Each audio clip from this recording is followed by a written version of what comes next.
Hello, fragrance specialists. My name is Chance. Welcome to my guide, and thank you so much for tuning into quite arguably the final essential oil breakdown. At least in terms of the most popular essential oils, I'm pretty sure we've covered all of them.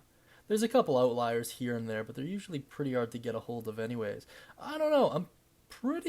I don't know. Doesn't matter if I missed any important ones. Let me know down beneath in the comment section. But I'm pretty sure I got all of them. Pretty sure. I don't know. I'm looking at my spreadsheet now. It looks like I got them all. In any case, that doesn't matter. That's just me rambling. Right now, we're talking about Ylang Ylang, ladies and gentlemen. This cool little flower, man. This is one of those oils, super common. A lot of people love it. It's in a ton of recipes out there. It's basically the equivalent of Old Reliable. At least one of them. It's just great. In any case, before we dive into its profile history and go over a recipe, always consult your doctor before use. Ylang Ylangs, for the most part, is relatively safe, so I'm not too worried, but always err on the side of caution. Seriously, guys, I mean it. Now let's dive into its profile. Its scent is most commonly described as having a floral, sweet, herbaceous, and slightly spicy aroma. Its most common uses are anxiety, depression, frigidity, hypertension, palpitations, and stress.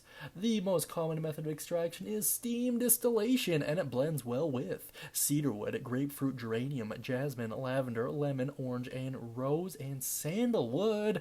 All of our favorites. Honestly, literally every oil just listed is always in my collection. Fantastic. Under notes, you will see that it is a possible irritant. Nothing really to worry about, in my opinion. Just make sure you're following proper dilution and best practices, and you should be A-OK. Now let's look into its history. In the early 20th century, after its medical properties were discovered by a French chemist, Ylang Ylang oil came to be used as a potent remedy for infections of the intestine and for typhus and malaria. Super great stuff. Not those diseases, but of course super great that Ylang Ylang can be used for it.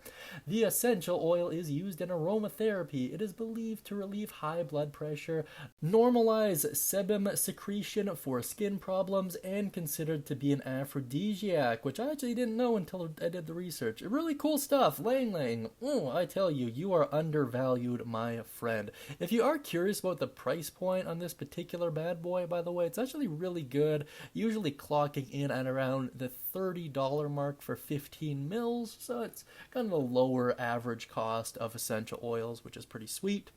Now let's take a look at a recipe. This one is a circulation massage oil, which is pretty good.